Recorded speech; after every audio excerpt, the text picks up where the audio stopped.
Dear George and Luke. That's good. I'm hoping it was George and Luke. Oh, it would have been a terrible person if you just completely disregarded one of us. In fact, if you dare do that, we're not even going to answer your question. I'm a messy person and pretty lazy when We it don't comes like to messy house. people either. We don't like lazy Hold people. We're not going to shores. answer your question. To solve your problem, stop being messy and stop being lazy. Problem solved. Done. I left my chair wardrobe build up Is this a a man bit or a too woman? long. It's a woman. Oh. And I prefer to do Even worse. one big clean at the end of the week rather than tidy up as I go along. It's safe to say I would never let my place get unbearably messy, and all the chores will get done, but it's just not my routine to do a little bit every day when it makes more sense to do it while I'm doing the hoovering, the mopping, Let's be the fair bedding change. Because her concept of unbearably messy might be somebody else's. They have a different concept. Do you know what I mean? I don't let it get unbearably messy. Well, this is But one to of the somebody things that else, they might happens, say this is unbearably messy. This is some Jackie Brown. This is some repugnant shit, girl. So it might be, I'm happy with my clean system, this is some repugnant shit. but I've just She's moved. going, it's not that bad. She's going, it's repugnant. Girl, you are repugnant. Get cleaning. Get that mop. So I'm happy with my system. You've seen Tom and Jerry. She's always got a mop. Chop chop. But I've just moved in. Calamus. I've just moved in with my boyfriend, who is the opposite. If I'm cooking, Good. I'll clean the kitchen after I've eaten the meal. But he's the type who will tidy up as he goes along. Good. I accept that we both have different styles of doing things, and that's fine. But he's convinced his way is the only right way to do things. He's right. And it's already stressing me out. I think I'm so much in my habits right now that changing is going to be really hard. Good. But Change is I hard. also want him to loosen up a little and see things my way. No. Am I a slob in desperate need of house training, or is he being a control freak?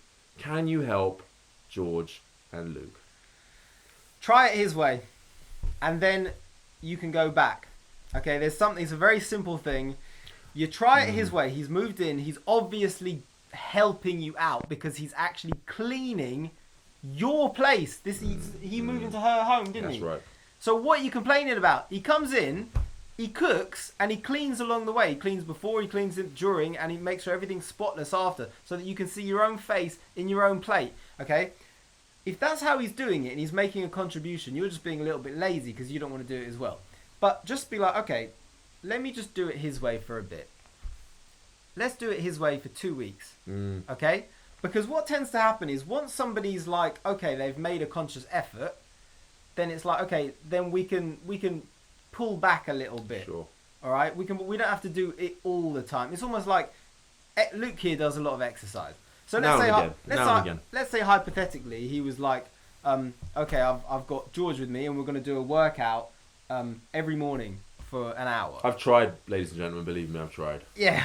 Oh Lord, how I've tried. So if we did that for like 2 weeks, okay, And George is after very 2 good weeks, at it. you might be like, you know what, he put in 2 solid weeks. He That's did, really yeah. good of him.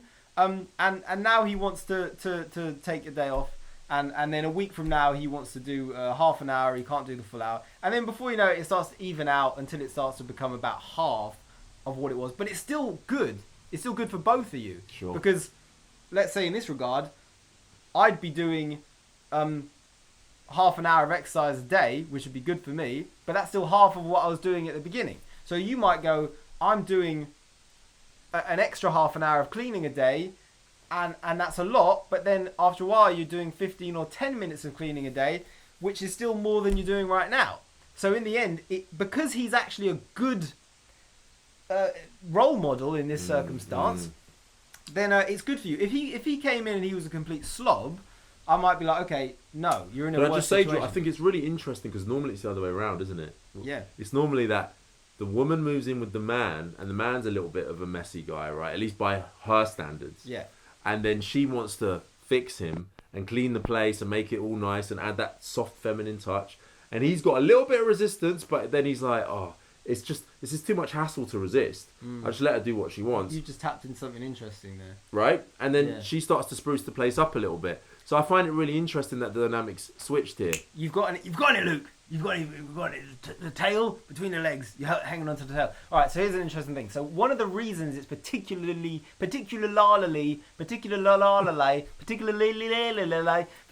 interesting is because one of the main reasons women actually add that woman's touch. Okay. Especially when they move into somebody else's place, but also when a man moves into their own. is really, it's like marking territory. Yeah. You know when people say, "Oh, that dog is peeing on a tree, it's marking territory." I've never really understood this because I think, well, it has to go to the toilet, right? It has to piss. Can't always be marking territory. But I tend to think it's women who say that, oh, it's marking its territory. That's because women see things as they are. So they're like, I mark my territory. That's probably what it's doing. It's marking its territory. What I mean is, let's say a woman moves into a man's flat or a man's home. She'll quite quickly go, oh, I'm just going to help out. I'm going to change this, put some curtains up, take those ones down, change the rug, change the mat, change the sofa, change all the fucking dinner plates, right? Excuse my language. Change all the dinner plates. Excused. And then she's made that territory partially hers. Yeah. So yes, even though people in general like it and appreciate that women are often good homemakers in that regard, it's territorial. It's so that when another woman sees it, they get a sense of, oh, there's a woman here. Maybe I should back off a little bit before I encroach upon trying to pin down that man. So it is to a degree territorial for a woman to do it. And that's why you've tapped into something quite interesting, because when a man comes along and he does it, on one level you feel almost like he's removing your woman's touch. Your woman's touch has actually become somewhat negative because you fucking messy girl, fucking clean up, right? But your woman's touch it's a little bit of ramshackle environment that I live in, okay? But therefore the problem is on you, because it's up to you to one-up him and say, okay, well then I still want to mark my territory. I still want it to be mine, okay? So if he's going to clean and tidy, what you should do is this. You should say, okay, you've made it nice. You've made it more empty. I imagine he has, because all the dinner plates aren't all out on the sides and stuff. So you might now have space to go, I'm going to put an extra picture on the wall. I'm going to dress the kitchen up in this certain way. I've got space now for a new lamp in the corner of the room. So you can say, listen, this is my bit. I'm gonna make it all nice and homely, and he can help keep it organized. But in that regard, you won't feel like you're kind of losing your power in that regard, because ultimately that's really what you want to do, is be like, this. I see me in the environment, as opposed to seeing him in the environment. Does that make sense? Makes a lot of sense. I think as a woman in this position, it's a strange one. But I think, as George said, seeing as you are in this position, I would take what he's doing as a compliment. You know, he wants the place. He's moved in with you. He wants the place to be clean, to be efficient. He's used to a certain standard. And at the end of the day, if he's going to bring that standard to your house, then let him raise the standard on that level. With that being said, as George said, if you want to keep things, you know, with that femininity, with that personal touch, then you've got to keep things flowing in your way as well. Because at the end of the day, it is your space, it is your home, and you need to make sure that it remains very much a blueprint of who you are and what you're about. And it's about finding that balance between the both of you. I'm sure you guys can work it out. We're rooting for you. We love you. We believe in you. We care about you. We want it to work. We're glad you wrote into us, and we're glad we could save this relationship. And we want it to be clean. I do have one slight... I don't know what the solution to this problem is, but generally, when a man moves into a woman's environment... It's difficult, isn't it? It's difficult. Because you're in her playground, and it's a little bit emasculating. It's immaculate, exactly. And maybe that's why he's doing it. Exactamalulale, okay, because the further back you go, it's usually the man carrying the woman into his cave, right? Bring you into my cave. Yeah. Not the woman picking up the man, dragging him into her cave. So although, there's something attractive about a woman coming into a man's environment and adding her woman's touch. Yeah. Whereas when he comes into her and adds his man's touch, there's something a little bit backwards about it. Ooh, the yin yang is all inverted and it's all going a bit... So we also don't know, George. Put women off. Maybe how do we rectify this? But George, what's interesting is maybe energetically she's more in her masculine and maybe he's more in his feminine. We don't know what the situation is. You do find that sometimes in relationships. Just because he's a man and she's a woman, it doesn't necessarily mean they're in those polarities. Sometimes the polarities are reversed. But the wrong polarity tends to lead to the end of a relationship. Well, as long as there are polarities, right? If he's more feminine, she's more masculine, it tends to come to an end. Now, it can sometimes hang on. It can. There are some enduring relationships like that. I've seen it happen, and I've seen it work. It doesn't mean they're happy. Sure. It doesn't mean that they worship each other, which is a significant part of a relationship. It's Oscar Wilde called it mutual worship. You won't hear that very often in modern society, but really that is what a strong relationship should be. It should be the person you literally worship, because you can't help it, because you're infatuated with them. And what Luke's talking about, the worship tends to be lost, because ultimately a man can worship a woman who he deems as, in his eyes, something of a goddess. And a woman can worship a man where she looks at him and thinks, oh my God, he's like a god. He's like he's my whole world. And that's actually very healthy. But if you think he acts like a woman, you tend not to feel it. And if he thinks you act like a man, tends not to feel it. So you need to start acting like a woman, and then you need to get him to start acting like a man. And to be honest, if everything was nice and clean and tidy, he would be like, oh, I don't need to do this. And then he'd be like, what can I do with my energy? I know, I'll do some push-ups. I'll go to the gym. Yeah, it's really and then he'd be interesting. like, oh, good, he's acting like a man now. And therefore, guess what? Everything starts to swivel away. And what you get? Mutual worship. Can I speak personally in this, George? Absolutely. You know, I've been in a relationship. Don't ever speak any other way. You know, there's times... Why not just take your top off and be as personal as you can? I consider myself to be a pretty clean and pretty efficient guy, right? When it comes to, you know, matters of the home. But then I've had women come into my space who they've taken it to another level, you know, in terms of what they consider to be, you know, efficient and tidy and all the rest of it. And I think as a man, it's easy to feel that feminine energy coming in and to quite enjoy it and to quite ride that wave and ride that ocean of...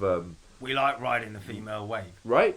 But I think for woman... all those curves and splashes. Yeah. But I think for a woman to have a man come in and try to kind of lay down the law and change the dynamic of your household and the chores and all the rest of it, I can imagine that could be quite, I don't know what the word is. I mean, not emasculating, because you're not a man, or you're not in necessarily your masculine polarity. But I can imagine it must be quite jarring as a woman to find a man coming in. And if I'm honest with you, I don't know how attractive that would be to a woman either. No, it would, because the thing is tell me. So because tell the people, George. Women ultimately. You're testers. Yeah. You're testers. You all should have been video game testers. That should have been your job. But you test men, especially if you like them. I want to know how he responds if But you also test his strength, and you test his confidence, and you test his backbone, and you test his like vigilance, like how will he hang on with something he believes in. If I push at him and go, do you really believe in it?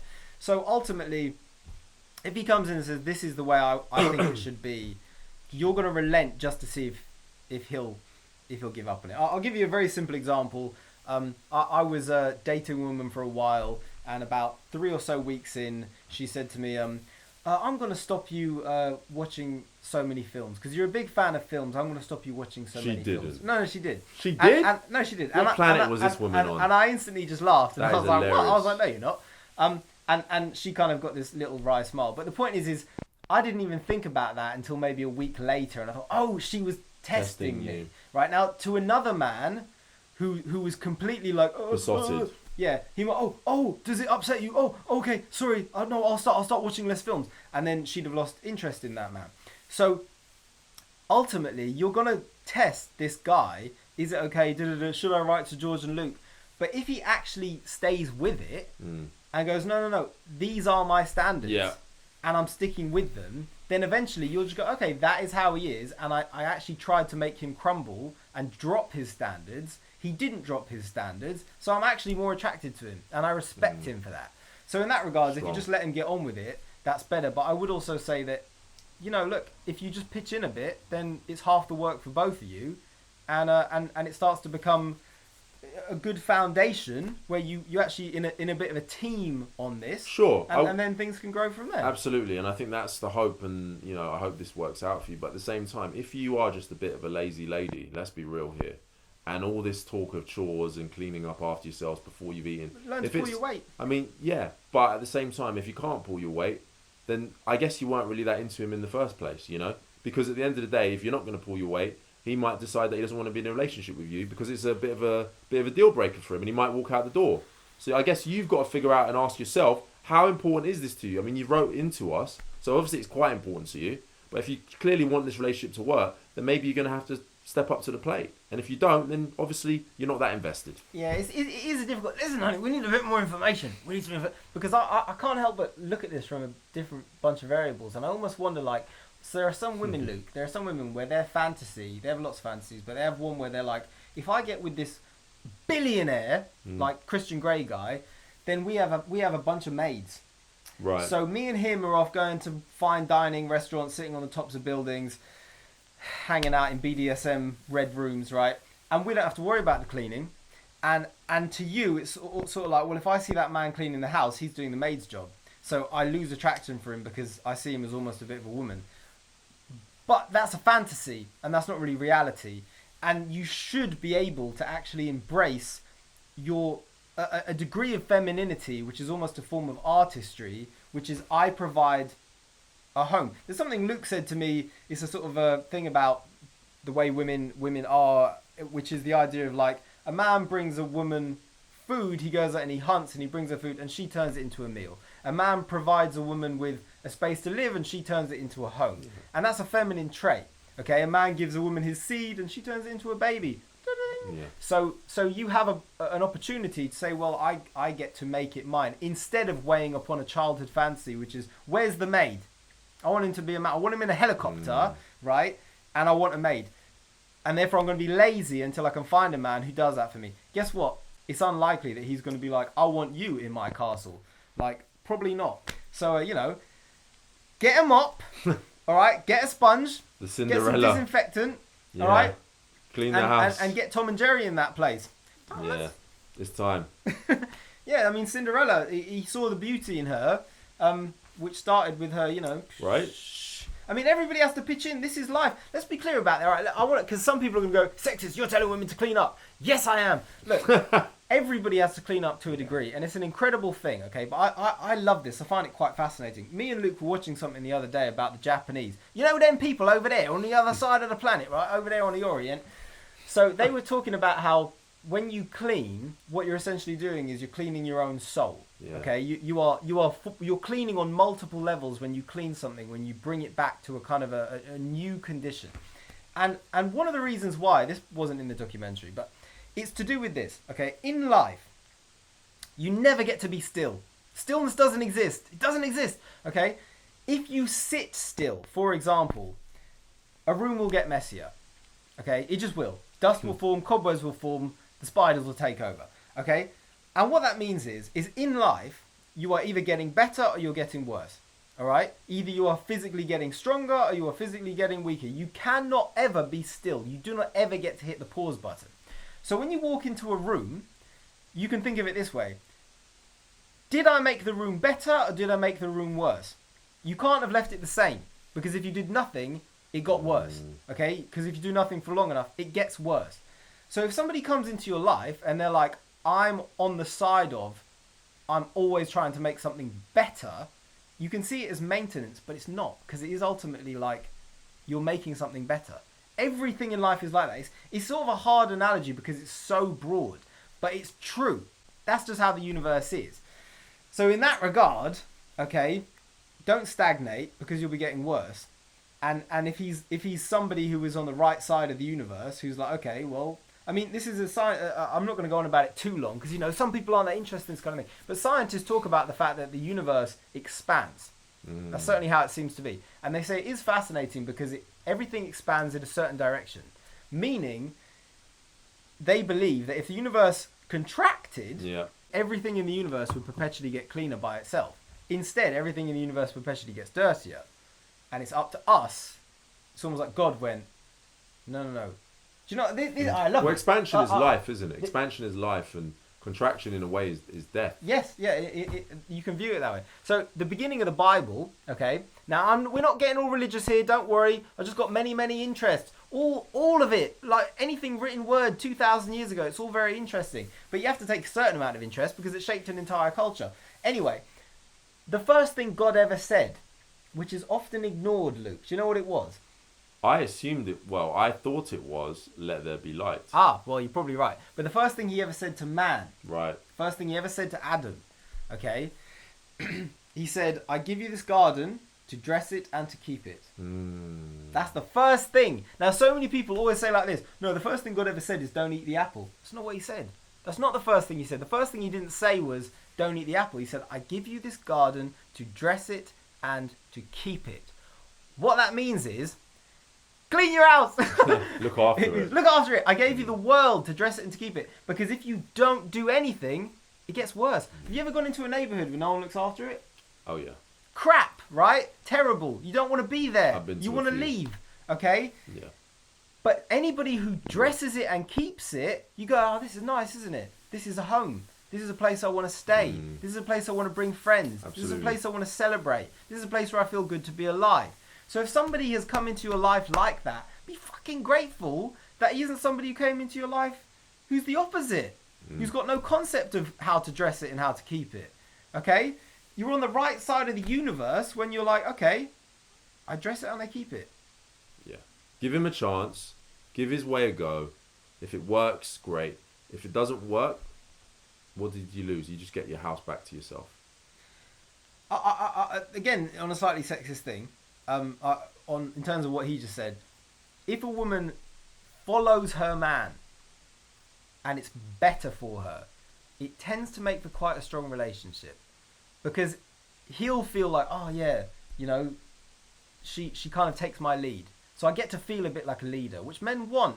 Yeah. And then when she sees that by taking his lead, following his lead, it makes both of their lives better, that's also good for the relationship. Agreed. But if you ask him to follow you and then things actually kind of get worse, it's likely to lead to a worse relationship. That's just how it is. I didn't make the rules.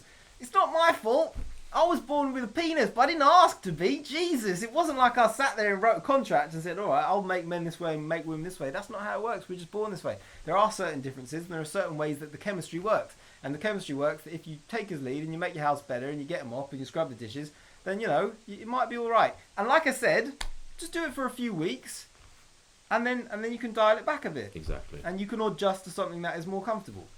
You don't have to be on your hands and knees. Mate, I've got a feeling, maybe this guy grew up, with military parents. Who knows what kind of background he's got. It sounds like a strong, disciplined man. Guess what? There are a lot of slobs in the world, both male and female. And if you've got a guy who's not a slob, who's actually got a bit of discipline about himself, gets himself out of bed every day at the right time, goes out into the gym, I'm going to that call, goes out to the gym, gets himself involved and does what he needs to do, then at the same time, you should be feeling lucky and blessed to have a man with a bit of drive, a bit of discipline, motivated to get things done. So get on the bandwagon, get off your ass and clean the fucking house. All right, love?